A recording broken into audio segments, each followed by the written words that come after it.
right, first time letting the clutch out on the KLR 650. Let's fire her up. Nice little purr.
Hey guys, Steve Camrad here with ADV Pulse. We just got done testing the new Kawasaki KLR 650. It's exciting because it's got fuel injection and it's also back. It was missing from Kawasaki's lineup for a little bit. The KLR has been around for a very long time, almost as long as I've been on this planet. Actually, a little bit longer, but we don't want anybody to figure out how old I am. What's new? Well, all the KLR guys, all the diehards, this bike has a real serious cult following. They're going to want to talk about the fuel injection. Yes, it's fuel injected. Is it better?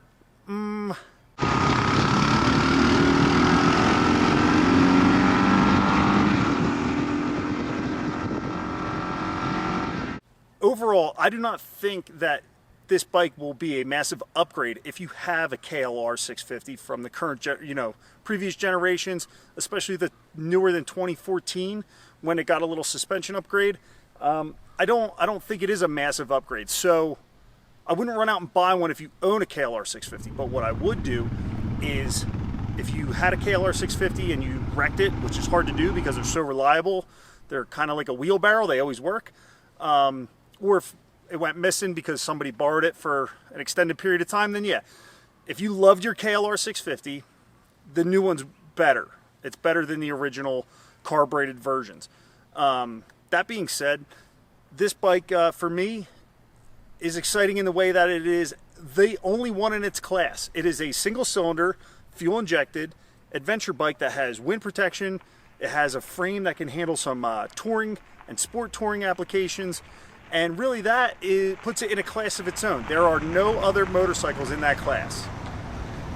So how about the big changes? Well, all new suspension, and I gotta say the bike feels pretty planted.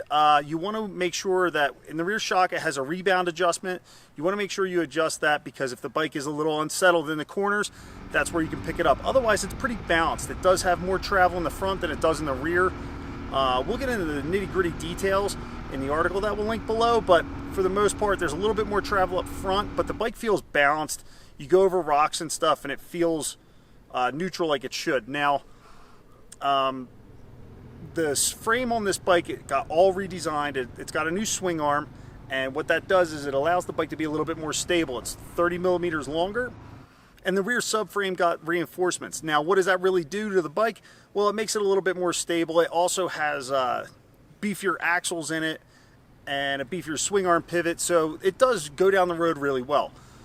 Some people say that it feels a little unsettled. Well, it's lighter than most big full-size adventure bikes, but it's heavier than a dirt bike, so I think that's where the unsettled feeling for some journalists is going to come in. For me, it does take some getting used to because this bike lives in such a middle ground. One thing that's a little disappointing, this bike did gain some weight. It now gained 24 pounds. It's over 200 or 450 pounds, and what that does is it takes away the advantage that it used to have over the large adventure bikes. Yes, this bike is still much less intimidating to ride and less of a handful, say, than a full-size 1200cc adventure bike. And that's where this bike really shines. It makes people, look good when you're out on the trail and you're with a couple of your buddies. If someone's on a big, heavy adventure bike, full size, and you're on a KLR 650 and it gets a little dicey and tough, this bike's actually going to be easier to ride. That being said, it's not on the same level as the big adventure bikes. I feel a bit more comfortable on like something super full size with really good suspension and really good brakes. This bike is not that high performance focused, which is kind of cool because it allows you to relax a little bit. You're on a kind of just a relaxed ride. The fuel injection system on it is super linear, so when you open up the throttle, it's very linear, and it rarely feels like it's breaking the back end loose. It almost feels like it has traction control because nothing is frantic. Is that a good thing? Yeah, if that's what you want, because the KLR people, they kind of know what they really want. Off-road, the bike feels pretty confidence-inspiring. There's not a lot going on there that's going to make you think, oh my God, like, I've got to make sure that I'm perfectly balanced to go over this. The bike's smaller, it's easier to handle than some of the really big adventure bikes, and that's where you're going to make any of your friends who you go on a ride with that are on a big 1200cc adventure bike, loaded up with all this gear, they're going to have problems that you're not going to have on this bike. This bike's also just completely bulletproof. It has been for years. The KLR forums will have this thing where they talk about a doohickey.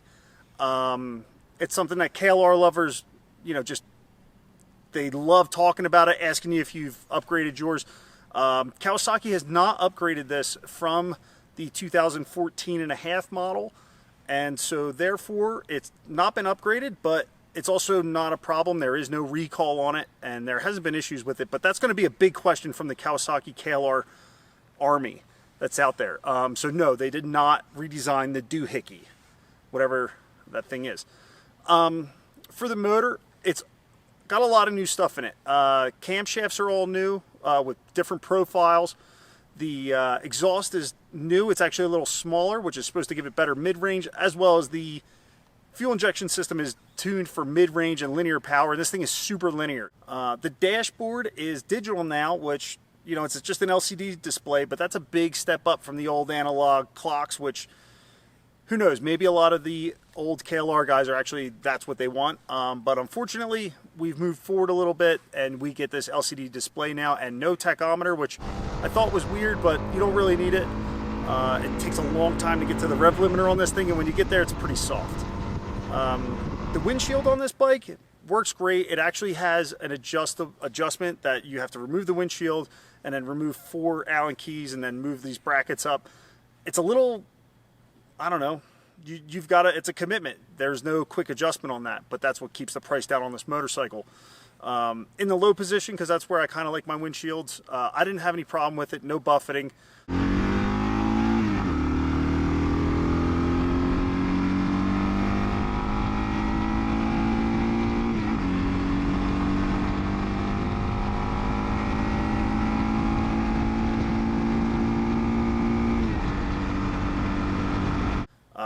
Even at like 90 miles an hour, and I wore a dirt helmet for this trip, and really no complaints as far as that goes. The saddlebags that you get for the additional money there, they work okay. They're just fine. I'm not thrilled with them, but they are key to the bike, so that's kind of a nice thing, and they're simple, which is what everything in this bike is. Everything on it is very simple, and that's, again, just what speaks to all the KLR owners. I do wish it got an 18-inch rear wheel for, the obvious reasons of dirt bike tires come in 18 inches and adventure bike tires, a lot of them come in 17s, but you've kind of limited yourself there by still having that 17-inch rear rim. I don't know why Kawasaki did that. They just kind of said, yeah, that's just what's in the books. So you get this no-frills motorcycle.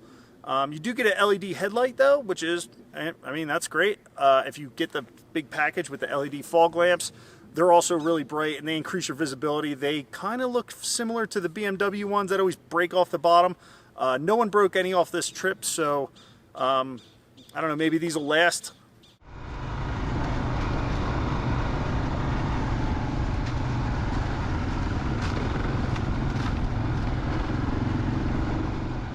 This bike actually rings in at $6,699 for the non-ABS model, which is amazing that you can still get a bike without ABS in 2022. You can also get this bike for $6,999 with ABS. That's off-road tuned. Now, the guys that were on the ABS equipped bikes, we traded, and it's an off-road tuned ABS. It doesn't interfere too quickly, and it gives you a ton of safety on and off-road. I'm a big fan of it. That's pretty much where I would be if I was going to buy one of these. The ones that we tested ring in at just under $8,000, but you get crash bars, upper and lower. You get fog lights, and you get these little saddlebags that are there. They've been really helpful on this trip. I don't know if it's worth it, especially if you're the type to put the milk crate on the KLR. That joke's been made about 1,000 times on this press launch, and that's the crowd that this bike speaks to. It's either the crowd that wants to get an affordable bike that they can ride around and have a good time on, or it's the guys who just love having a KLR. They love having this bike that's not very fancy, and then they love taking it everywhere. I mean, I've heard stories about guys doing LA Barstow to Vegas, guys riding down in Baja, Mexico. And that's kind of what happens when you get a KLR 650. You ride it and you make a bunch of memories. Braking performance on the KLR 650 is better than before, much better almost, but it's still pretty bad at 80 miles an hour. You get a bunch of front brake and it doesn't have a lot of bite. The rear brake has a ton of bite, but nothing that, like, I would say, oh, I've got to ditch this and go get some large supermoto kit.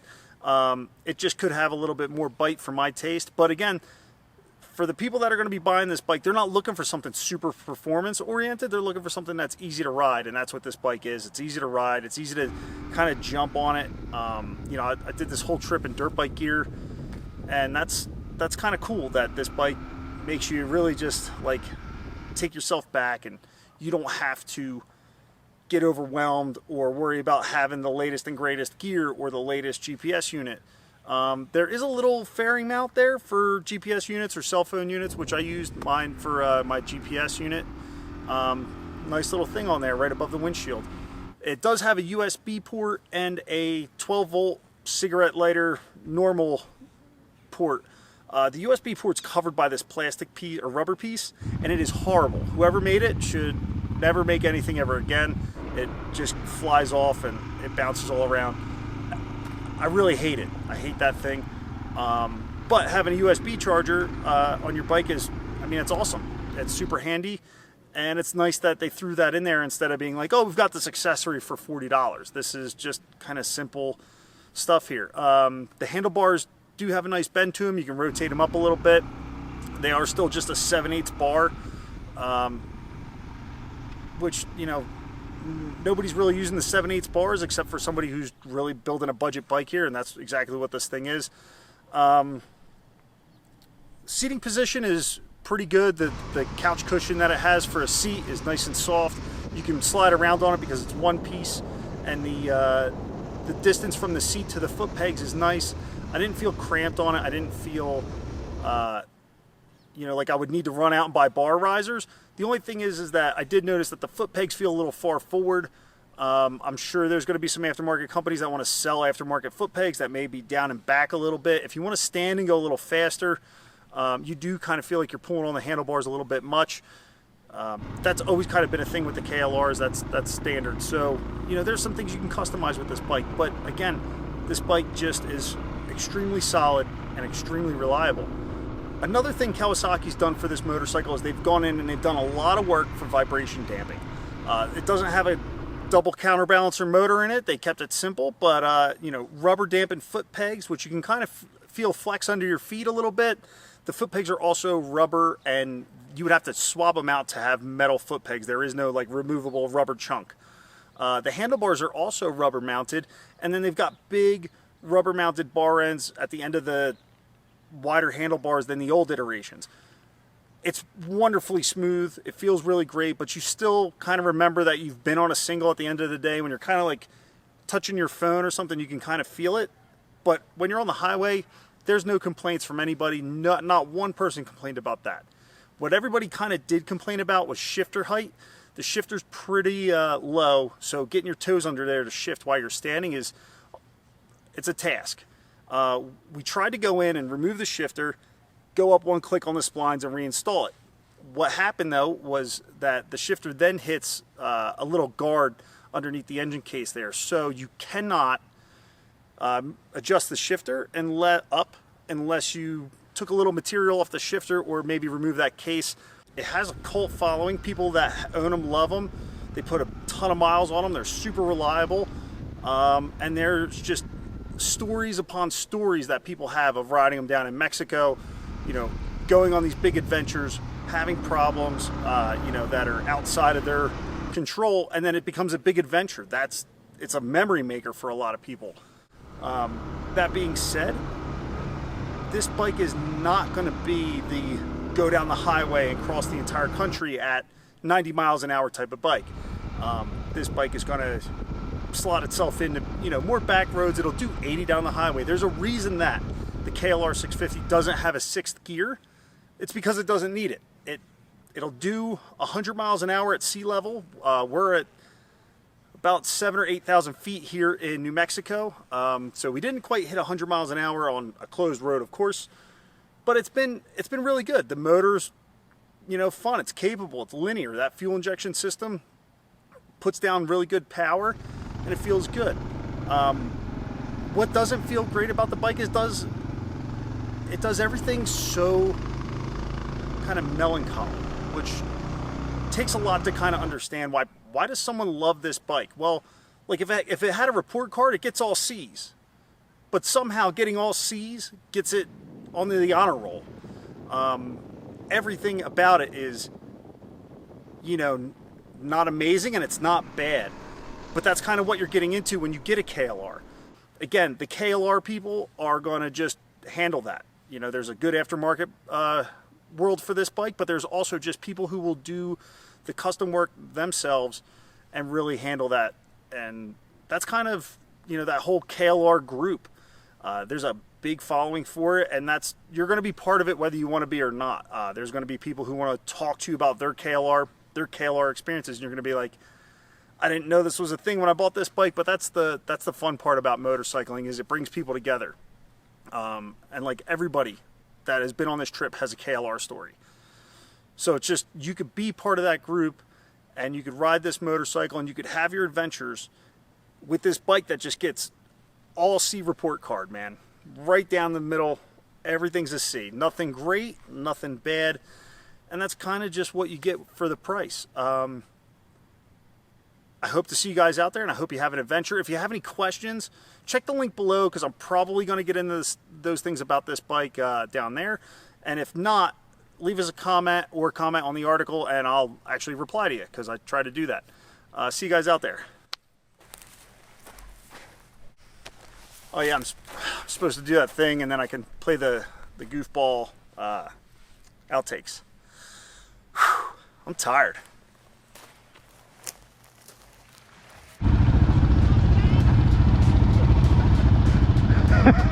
Oh, I'm sorry, the saddlebag hit your saddlebag.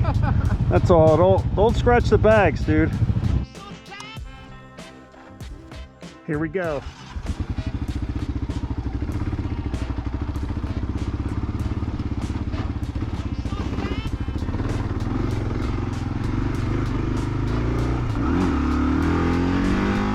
If you like your carbureted KLR, keep it until it either goes missing, you break it, which is almost impossible because these bikes are reliable, like a wheelbarrow.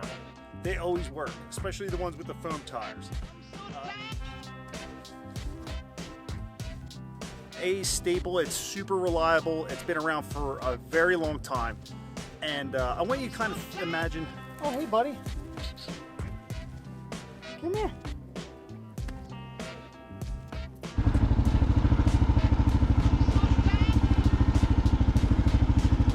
Oh, I forgot, I got bags on. Nice of Ned to give us these double take mirror goggle wipes. He makes these mirrors that everybody, you know, replaces these with. They get a ram mount. I really like them, and you know, we could use them on the. Now it's a double take mirror. You got to do a double take. What? Steve, you can print out all the stuff from Revzilla. Yeah, I do. Wow, man. I don't. Oh shit! He didn't want to. I was gonna try to smack him in your face. I know, that's why I was getting off the bike.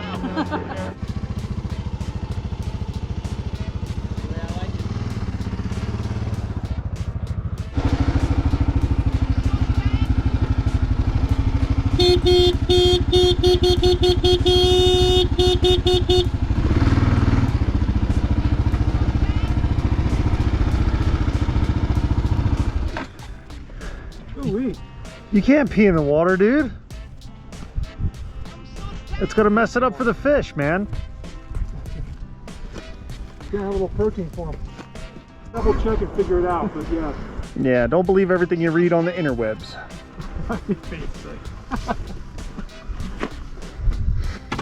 Wait, you said don't believe? Don't believe it. Unless I post it. If I post it, it's true. 100% guaranteed. Anything Ryan posts, man, is 50-50. Sometimes, right? He's in motor journalism for the likes and the clicks. That's good. Gotta get my few hundred followers. How many followers do you have? Couple hundred. Couple hundo? Yeah. Nice. What do you got? I'm at like 76,000. You're not at 70. Oh no, subtract the zero. 7,600 followers. Yeah. Yeah. Well, I mean, like, you're wearing all camo on your camo bike. Like, you're trying to not be seen. You're the anti-influencer. Exactly, dude. That's me. The anti-influencer. If you want something to not make waves, you just give it to Ryan Adams.